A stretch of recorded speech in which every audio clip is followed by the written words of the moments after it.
श्री अमित भाई ഷായെ आदरपूर्वम विनयपूर्वम क्षणिച്ചുകൊള്ളുന്നു। अपने उद्घाटन भाषण के लिए बहुत बढ़िया मार्गदर्शन के लिए अमित भाई शाह को मेरा निवेदन है।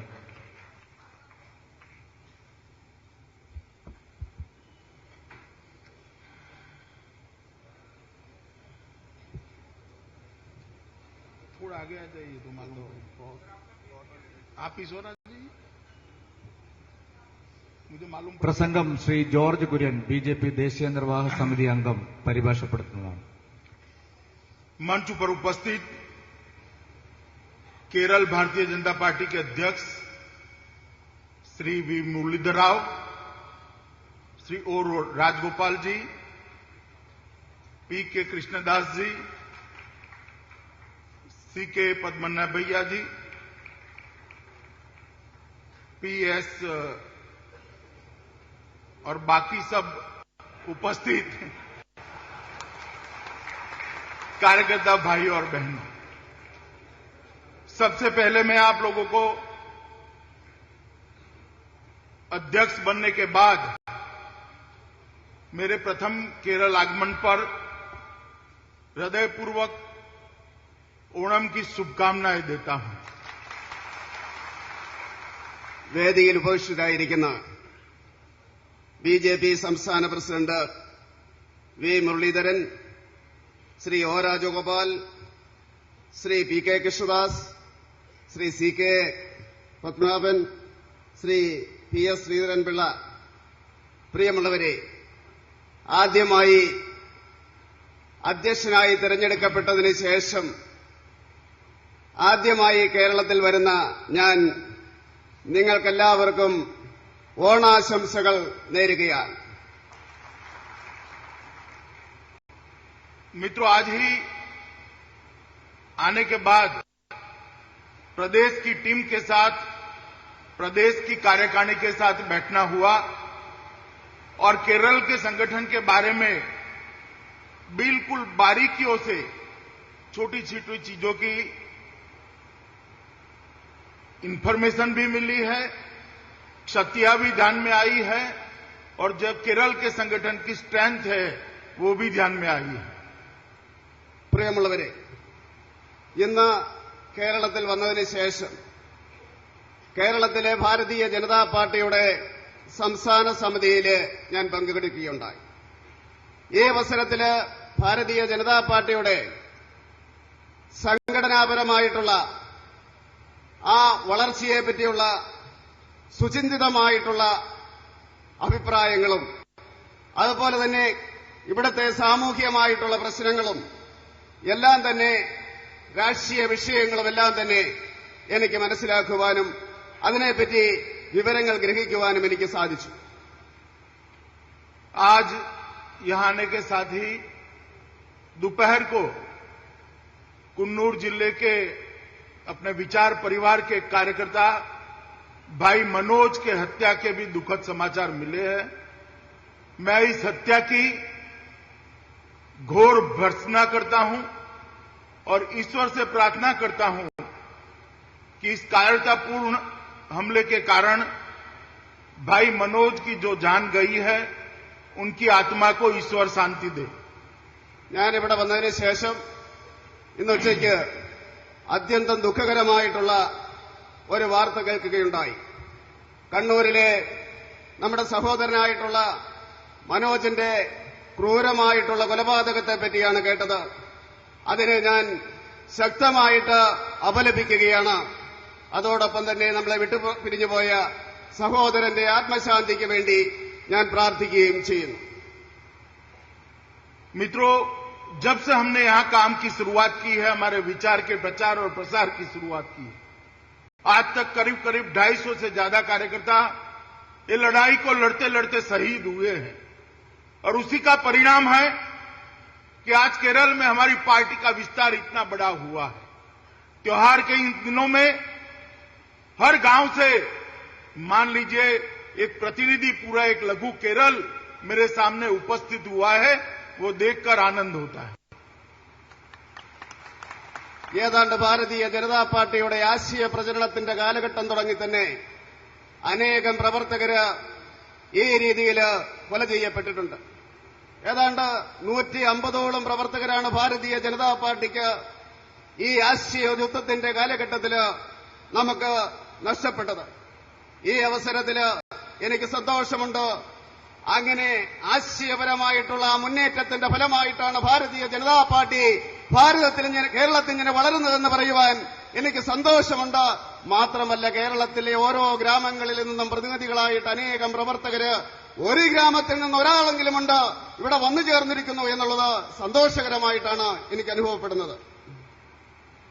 जिन लोगों ने ये हत्या का सिलसिला शुरू रखा है, उनके खिलाफ भारतीय जनता पार्टी कानूनी अदालतों में और जनता के दरबार में दोनों जगह अपनी लड़ाई मक्कमता से लड़ेगी और अपने विचार को हिंसा के आधार पर दबाने का जो लोग प्रयास करते हैं उनको हम हमारे कार्य का और विस्तार कर जवाब देंगे.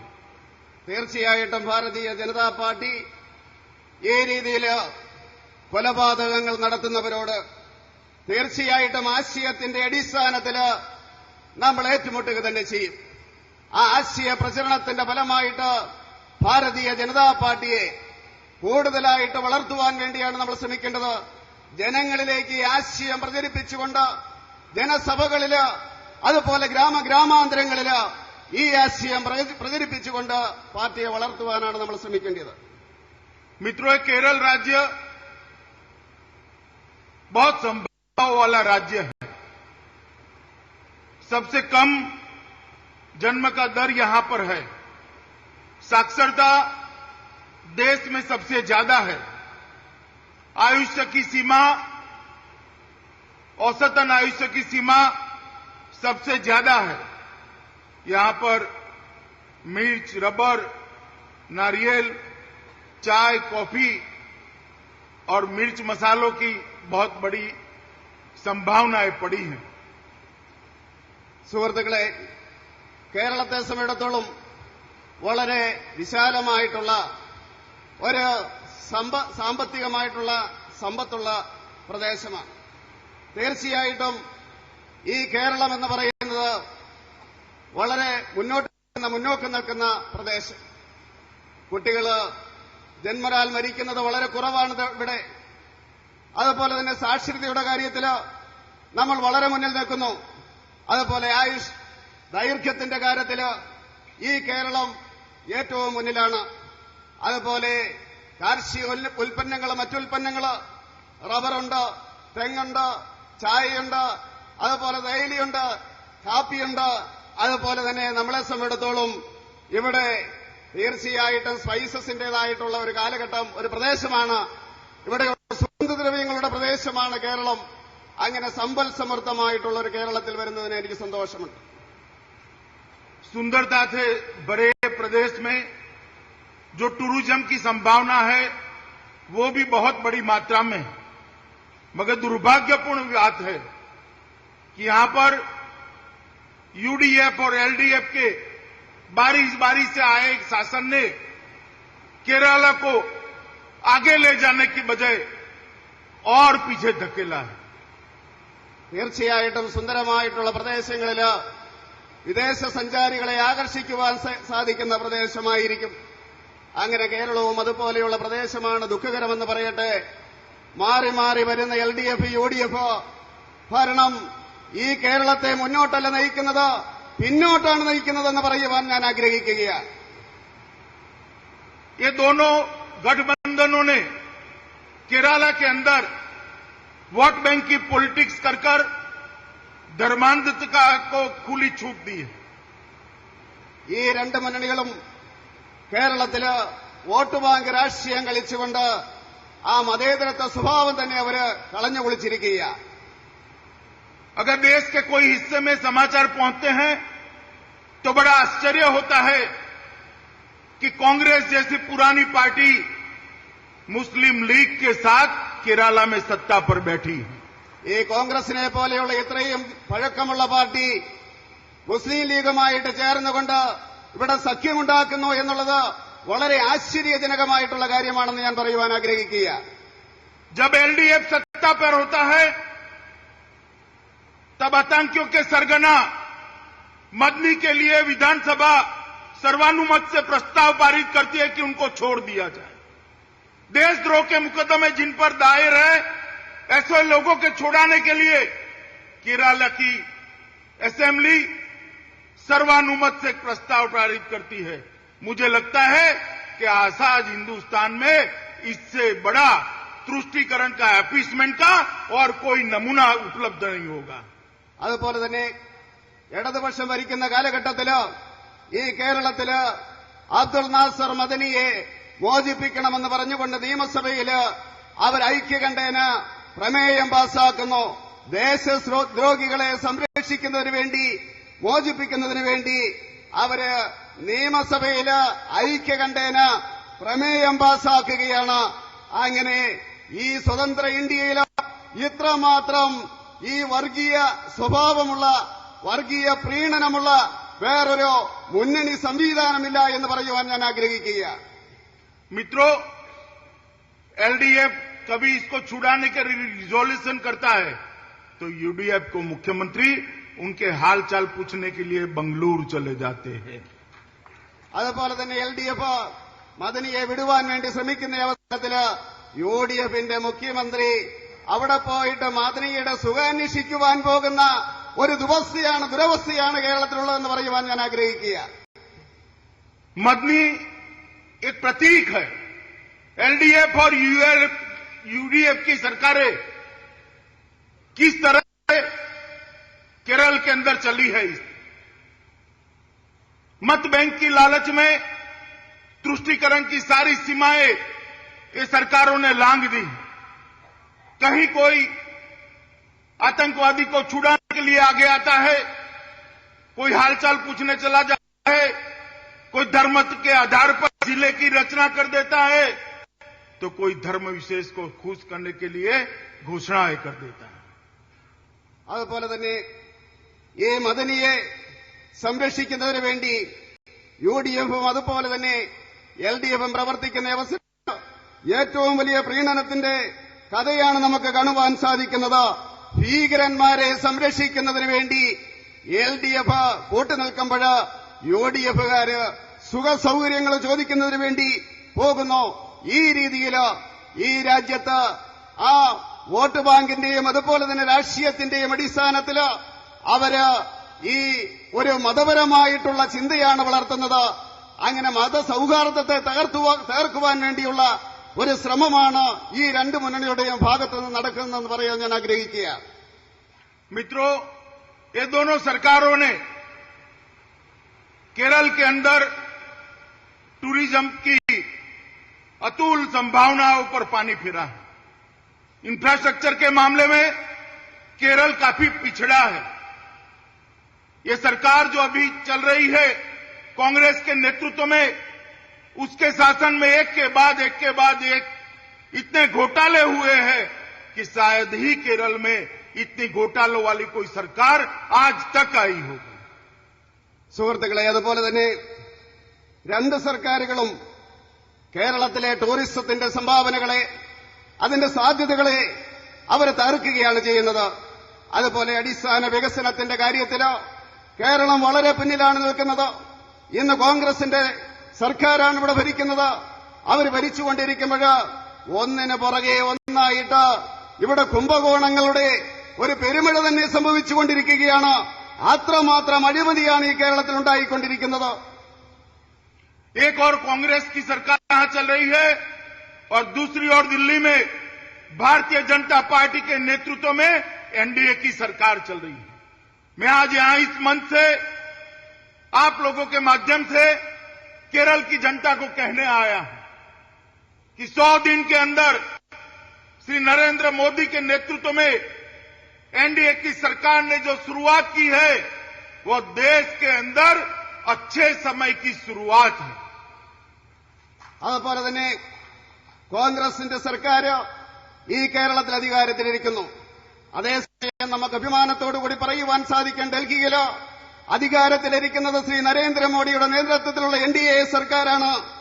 ആ സർക്കാർ അധികാരത്തിൽ വരുന്ന അവസരത്തിൽ നമുക്ക് ആത്മവിശ്വാസത്തോടുകൂടി പറയുവാൻ സാധിക്കും, നല്ല ദിനങ്ങള് അതിന്റെ തുടക്കമാണ് എന്ന് പറയുവാൻ ഞാൻ ആഗ്രഹിക്കുകയാണ്. 15 अगस्त को लाल किले की प्राचीर से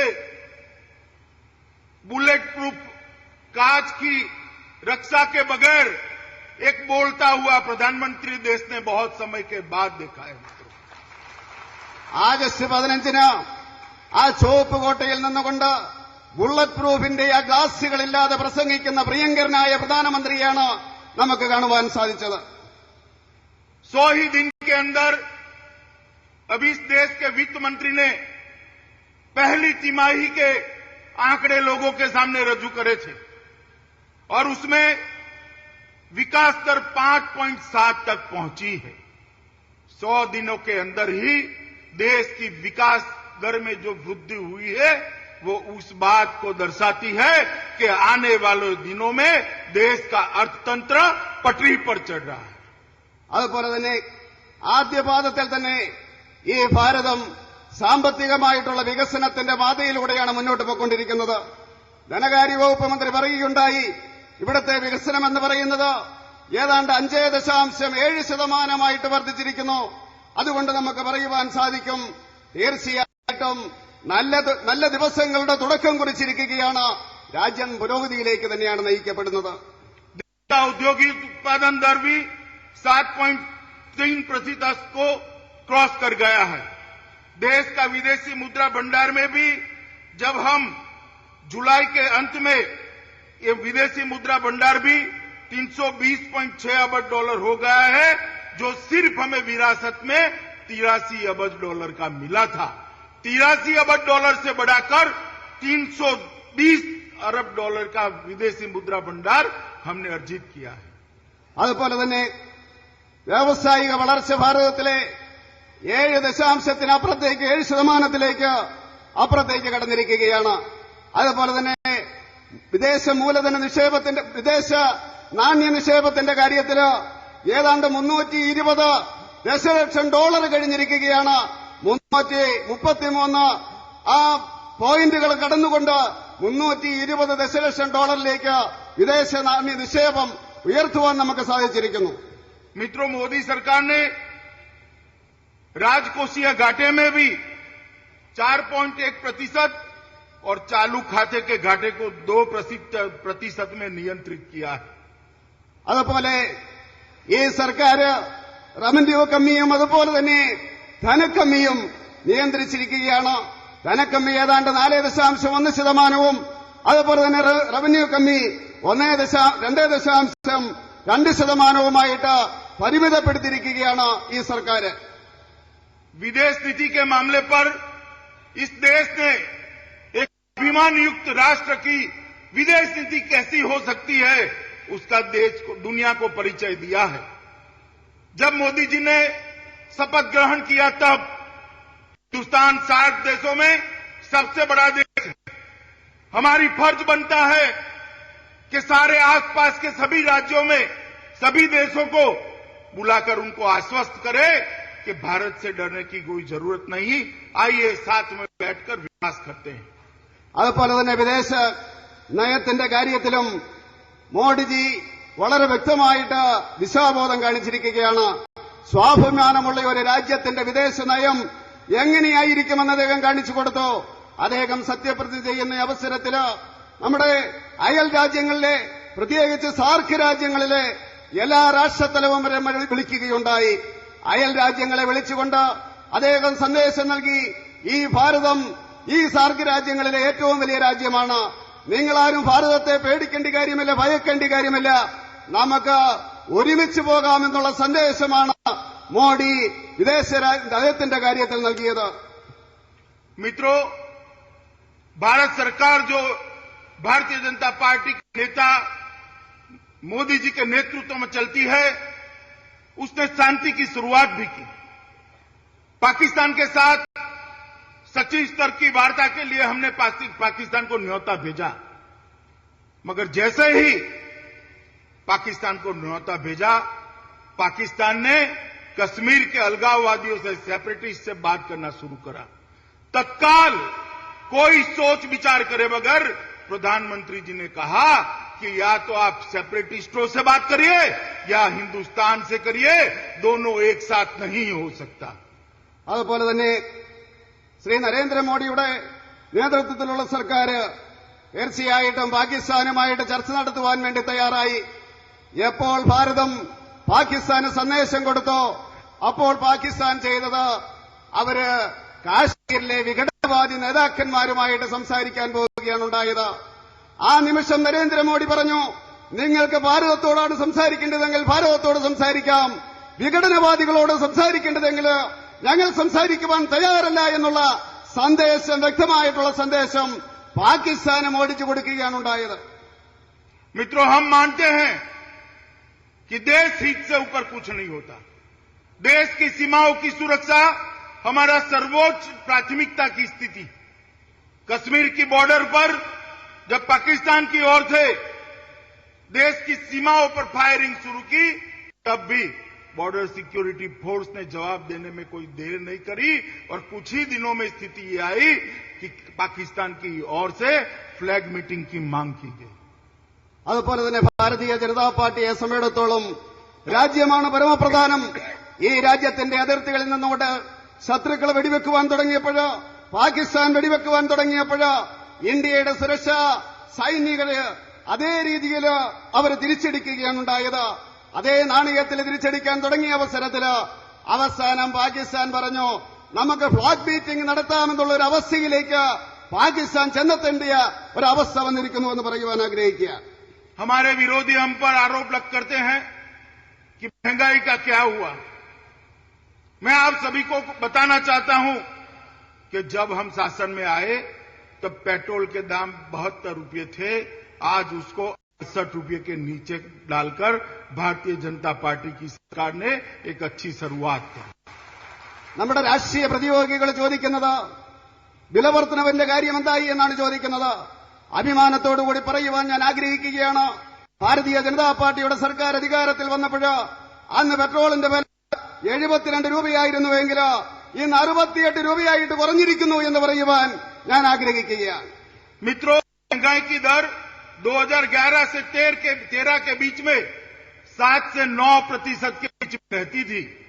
जुलाई के माह के अंत में महंगाई की दर आज मुझे कहते हुए आनंद है कि 7.96% हो गई है। जो 9% हुआ करती थी उसमें 7.96% तक लाने में इस सरकार को सफलता मिली। അതുപോലെ തന്നെ വിലവർദ്ധനവ് 2001-2013 കാലഘട്ടത്തിൽ അതാണ്ട് 7%-നും 9%-നും ഇടയിലായിരുന്നു. നമ്മൾ അധികാരത്തിൽ അവസരത്തിൽ 9%-ആയിരുന്നു. ഇപ്പോഴെനിക്ക് അഭിമാനത്തോടുകൂടി പറയുവാൻ സാധിക്കും, ജൂലൈ മാസം അവസാനം അത് 7-നും താഴെ 6%-ആയിട്ട് കുറഞ്ഞിരിക്കുന്നു എന്നുള്ള കാര്യം സന്തോഷത്തോടുകൂടി പറയുവാൻ സാധിക്കും. 500 करोड़ रुपए का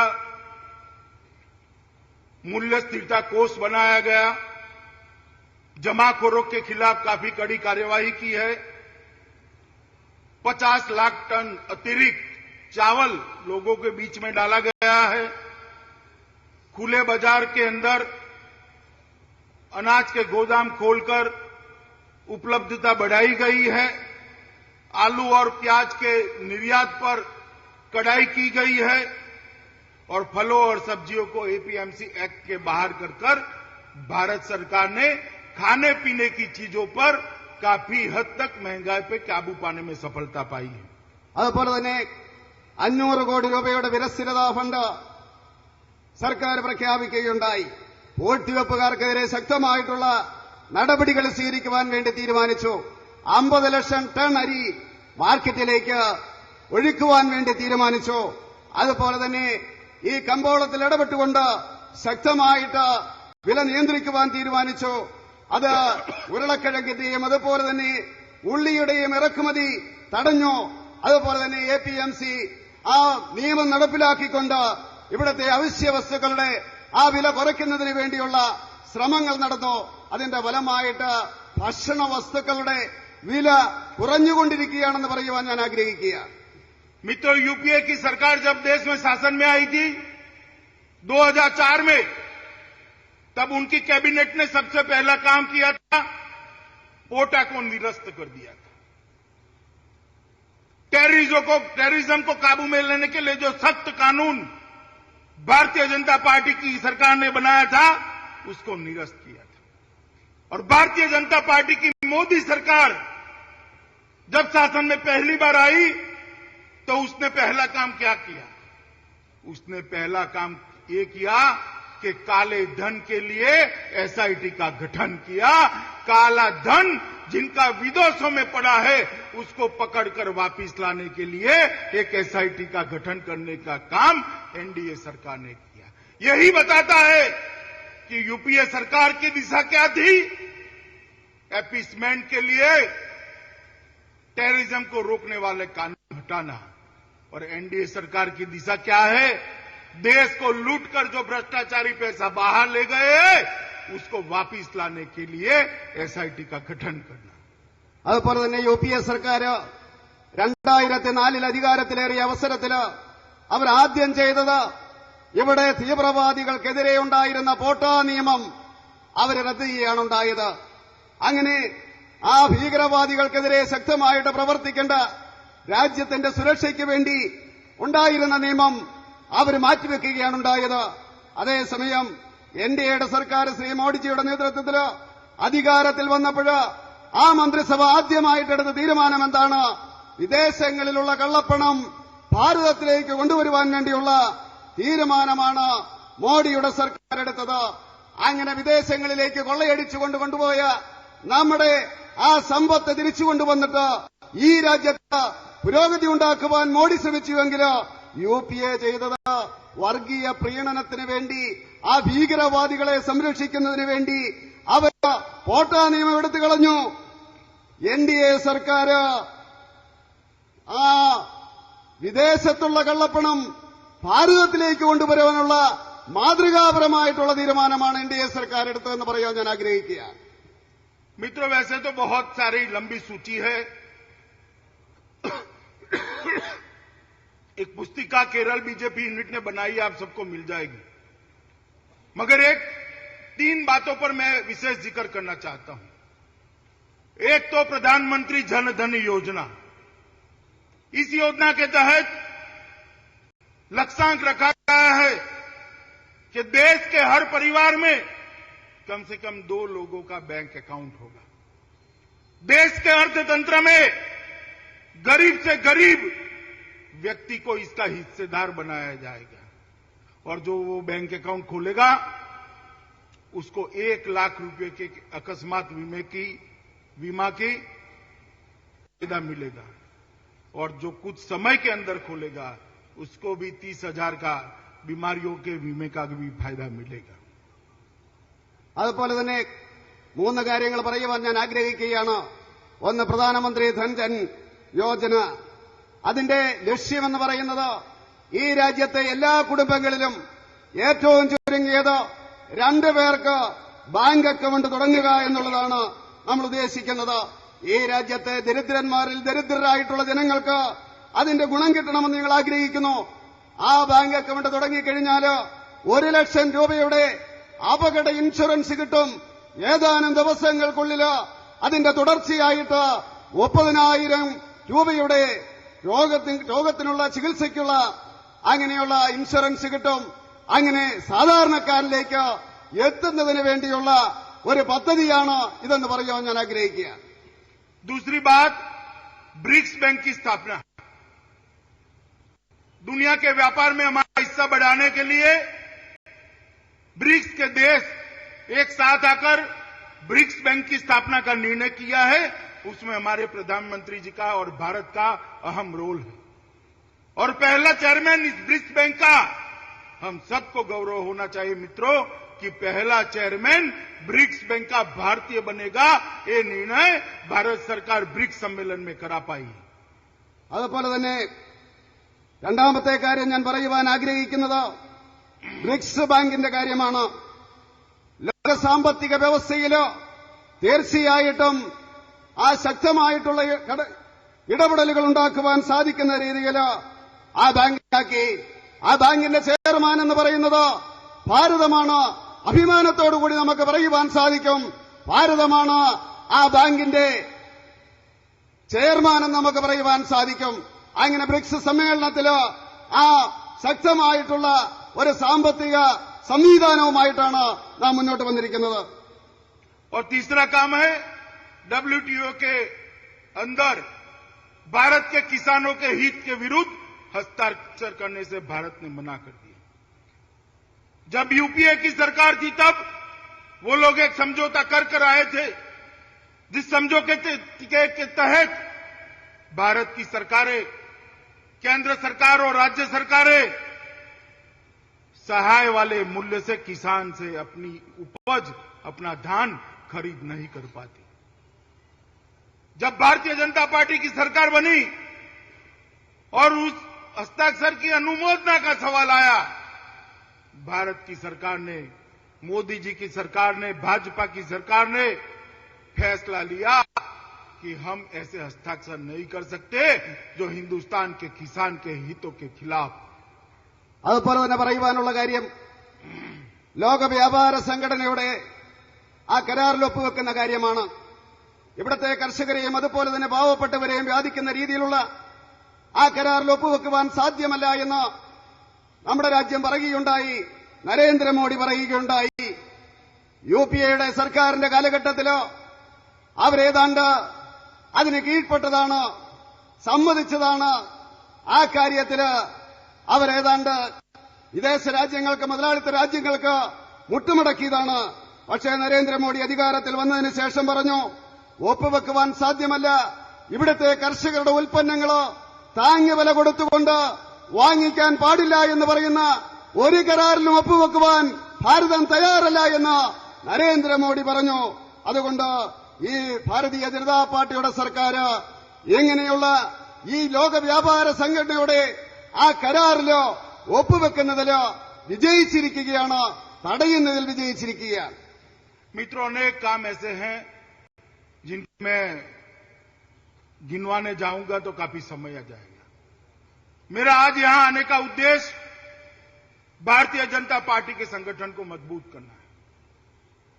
जब आप सबने मिलकर, देश भर के करोड़ों कार्यकर्ताओं ने मुझे भारतीय जनता पार्टी के अध्यक्ष की जिम्मेदारी सौंपी थी, उस वक्त मैंने कहा था कि मेरे कार्यकाल के अंदर ही एक मजबूत नींव, एक कोरोमंडल स्टेट के अंदर मैं पार्टी की डालने के लिए अथाक प्रयास करूंगा। അതുപോലെ തന്നെ ഈ രീതിയിലുള്ള ലിസ്റ്റ് വായിക്കുകയാണ് എങ്കിൽ വളരെയധികം സമയമെടുക്കുന്ന നേട്ടങ്ങളുടേതായിട്ടുള്ളൊരു കാര്യം പറയുവാനുണ്ട്. പക്ഷേ ഞാൻ പറയുന്നത് തീർച്ചയായിട്ടും ഭാരതീയ ജനതാ പാർട്ടിയുടെ സംഘടനാപരമായിട്ടുള്ള ശാക്തികമായിട്ടുള്ള മുന്നേറ്റത്തിന് വേണ്ടിയാണ്. എന്നെ ഭാരതീയ ജനതാ പാർട്ടിയുടെ അഖിലേന്ത്യാ അധ്യക്ഷനായിട്ട് തിരഞ്ഞെടുത്ത അവസരത്തിൽ ഞാൻ പറയുകയുണ്ടായി, എന്റെ കാലഘട്ടത്തിൽ തന്നെ ഈ പ്രദേശങ്ങളിലെ, കേരളം ഉൾപ്പെടെയുള്ള പ്രദേശങ്ങളിൽ പാർട്ടിയെ ശക്തിപ്പെടുത്തുക തന്നെ ചെയ്യും എന്ന് ഞാൻ പറയുകയുണ്ടായി. അതിനുവേണ്ടിയാണ് ഞാനിവിടെ വന്നിരിക്കുന്നത്. इन जिन राज्यों में पार्टी को मजबूत करना है उसमें असम, पश्चिम बंगाल, ओडिशा, आंध्र, तेलंगाना, तमिलनाडु और केरल भी उसमें आता है, जहां भारतीय जनता पार्टी को मजबूत कर एक मजबूत पार्टी बनाना है. ഈ പ്രദേശങ്ങളെന്ന് പറയുന്നത് ആസാമും പശ്ചിമ ബംഗാളും അതുപോലെ തന്നെ ഒറീസയും തെലങ്കാനയും അതുപോലെ തന്നെ ആന്ധ്രാപ്രദേശും അതുപോലെ തമിഴ്നാടും മാത്രമല്ല കേരളവും ഈ ലിസ്റ്റിൽപ്പെടുന്നു. തീർച്ചയായിട്ടും കേരളത്തിലെ സംഘടനാ സംവിധാനത്തെ വളർത്തിക്കൊണ്ട് ഭാരതീയ ജനതാ പാർട്ടിയെ വിജയിപ്പിക്കുക എന്നുള്ളതാണ് നമ്മുടെ ലക്ഷ്യം. मित्रों, मैंने आज जो जायजा लिया है, जो परिचय लिया है संगठन के काम का, मुझे भरोसा है अगर भारतीय जनता पार्टी के कार्यकर्ता इस सदस्यता अभियान को लोगों के बीच में ले जाए और युवाओं के बीच में ले जाए और हर जाति का प्रतिनिधित्व अगर भारतीय जनता पार्टी करती है तो आने वाले दिनों में यही केरल राज्य से सभी की सभी सीट जीतकर भारतीय जनता पार्टी की सरकार बन सकती है. അതുപോലെ തന്നെ ഇവിടെ വന്ന അവസരത്തില്, പ്രവർത്തകരുമായിട്ട് സംസാരിച്ച അവസരത്തില്, ഭാരതീയ ജനതാ പാർട്ടിയുടെ അംഗത്വ വിതരണവുമായിട്ടുള്ള ആ പരിപാടി ഞങ്ങൾ രൂപീകരിച്ച അവസരത്തില് എനിക്ക് ആത്മവിശ്വാസമുണ്ടായി. ഈ രീതിയിൽ ഇവിടെ അംഗത്വ വിതരണം നടത്തിക്കഴിഞ്ഞാല്, പ്രവർത്തനം നടത്തിക്കഴിഞ്ഞാൽ തീർച്ചയായിട്ടും ഈ കേരളത്തില് ഇവിടത്തെ മുഴുവൻ സീറ്റുകളും വിജയിച്ചുകൊണ്ട് ഭാരതീയ ജനതാ പാർട്ടിക്ക് മുന്നേറുവാൻ സാധിക്കുമെന്നുള്ള വിശ്വാസം എനിക്കുണ്ടായി. एक बार केरल यूनिट ने तय करना पड़ेगा कि आने वाले दिनों में पंचायत से पार्लियामेंट तक एक भी चुनाव भारतीय जनता पार्टी नहीं छोड़ेगी. हर चुनाव में भारतीय जनता पार्टी हिस्सा लेगी, हर चुनाव को लड़ेगी. അതുപോലെ തന്നെ ഈ കേരളത്തിലെ സംഘടനാ സംവിധാനം ഒരു തീരുമാനമെടുക്കും. അതായത് ഇവിടെയുള്ള എല്ലാ തെരഞ്ഞെടുപ്പിലും ഭാരതീയ ജനതാ പാർട്ടി മത്സരിക്കുക തന്നെ ചെയ്യും. പഞ്ചായത്ത് തൊട്ടുള്ള എല്ലാ തെരഞ്ഞെടുപ്പുകളിലും ഭാരതീയ ജനതാ പാർട്ടി മത്സരിക്കുകയും ശക്തമായിട്ടുള്ള മുന്നേറ്റം നടത്തുകയും ചെയ്യുമെന്ന് പറയാൻ ഞാൻ ആഗ്രഹിക്കുകയാണ്. 1 नवंबर से भारतीय जनता पार्टी की सदस्यता चालू होती. मैं मानता हूं कि भारतीय जनता पार्टी के यहां बैठा हुआ कार्यकर्ता केरल के कोने कोने में फैल जाए, घर घर में जाए, जाति जाति में जाए, गांव गांव में जाए और भारतीय जनता पार्टी का, नरेंद्र मोदी का दूत बनकर केरल की जनता को भारतीय जनता पार्टी के साथ जोड़ने का काम करे. നവംബർ 1 തീയതി ഭാരതീയ ജനതാ പാർട്ടിയുടെ അംഗത്വ വിതരണം ആരംഭിക്കുകയാണ്.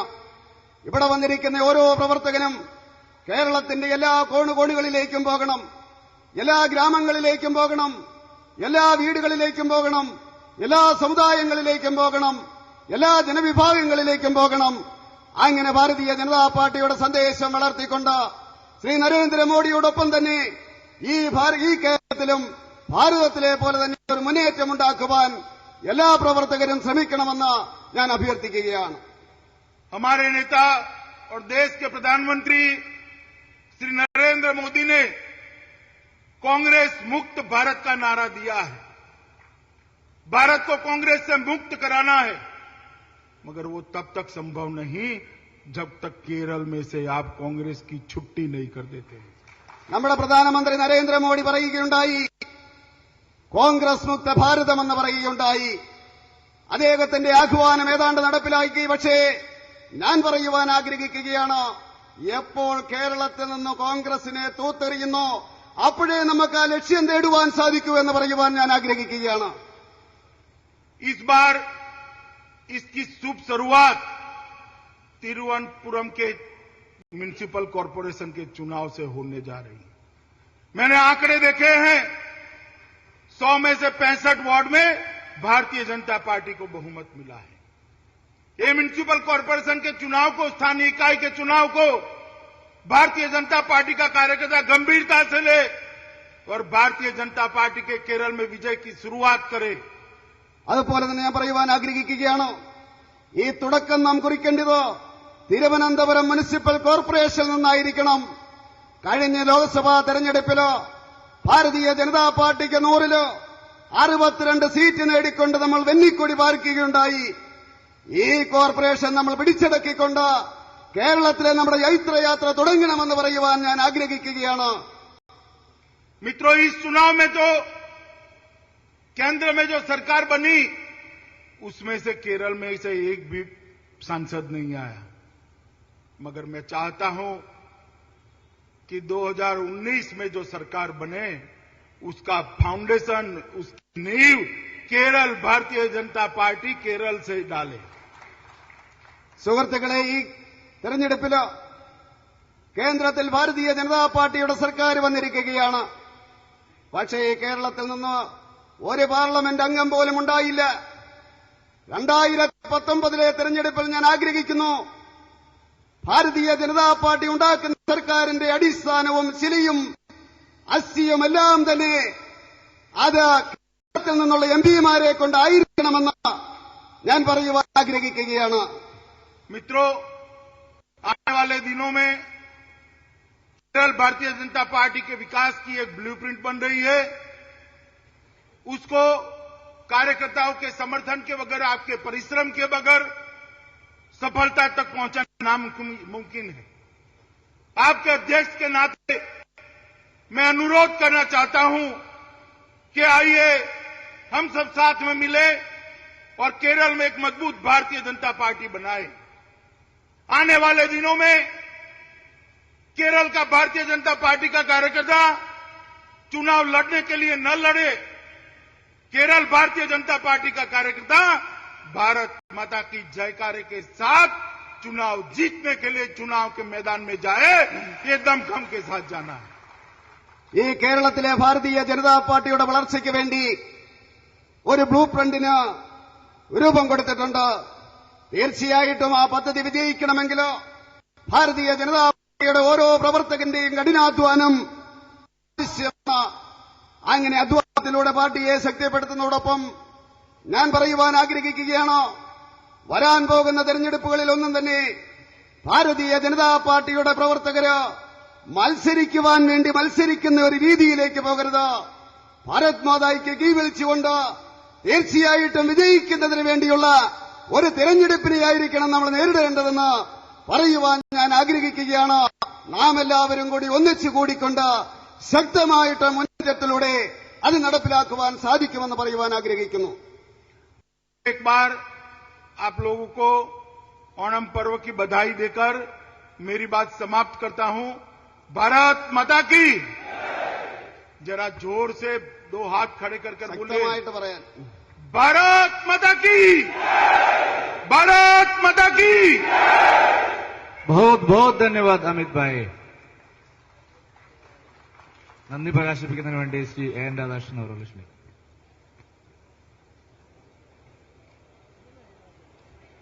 ആരാധനായ അധ്യക്ഷൻ, വേദിയിൽ ഉപവിഷ്ടരായിട്ടുള്ള നേതാക്കളെ, കഴിഞ്ഞ 2 ദിവസമായി വ്യത്യസ്തങ്ങളായ സമ്മേളനങ്ങളിൽ പങ്കെടുത്ത് നമുക്ക് മാർഗനിർദ്ദേശം നൽകിയിട്ടുള്ള നമ്മുടെ ബഹുമാനായ അഖിലേന്ത്യാ അധ്യക്ഷൻ ശ്രീ അമിത്ഷാജിക്ക് ഞാൻ ആദ്യമായി ഭാരതീയ ജനതാ പാർട്ടി സംസ്ഥാന സമിതിയുടെ പേരിൽ അഗൈതവുമായ കൃതജ്ഞത രേഖപ്പെടുത്തുകയാണ്.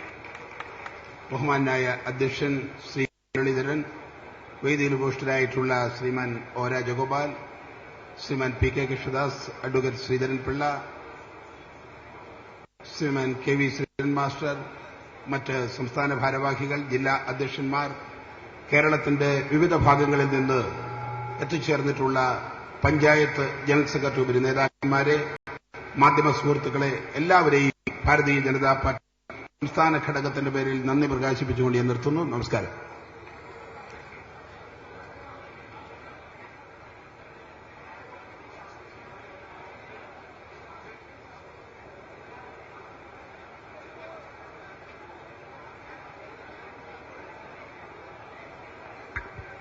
അമിത് ഭായ് അദ്ദേഹത്തെ യാത്രയച്ചതിന് ശേഷം മാത്രമേ പ്രവർത്തകന്മാർ പന്തലിൽ നിന്ന് പുറത്തേക്ക് പോകാൻ പാടുള്ളൂ.